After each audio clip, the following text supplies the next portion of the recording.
રાજ્યમંત્રીના પુત્રની કાર પર પથ્થરમારો। ભાવનગરમાં પુરુષોત્તમ સોલંકીના પુત્ર દિવ્યેશની કાર પર પથ્થરમારો, ડ્રાઈવરે ઘોઘા પોલીસમાં ફરિયાદ નોંધાવી। ભાવનગરમાં રાજ્યમંત્રી પુરુષોત્તમ સોલંકીના પુત્રની કાર પર પથ્થરમારો થયા હોવાની ઘટના સામે આવી છે।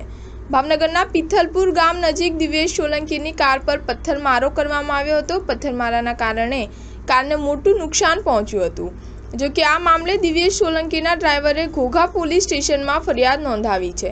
ઉલ્લેખનીય છે કે વર્ષો પહેલા પુરુષોત્તમ સોલંકી ઉપર જે સ્થળે હુમલો કરવામાં આવ્યો હતો ત્યાં જ તેમના પુત્રની કાર ઉપર હુમલો કરવામાં આવ્યો છે, જેને લઈને ભાવનગરનું રાજકારણ ગરમાયું છે। ફરિયાદીએ પોલીસ ફરિયાદમાં જણાવ્યું હતું કે 30 માર્ચ 2024ની રાતે 10:45 મારી સામે દિવ્યેશભાઈ સોલંકી તથા બુધેશભાઈ જાંબુચા ગાડી લઈને ભાવનગરથી પિથલપુર ગામે રામાપીરના આખ્યાનના પ્રોગ્રામમાં હાજરી આપવા ગયા હતા।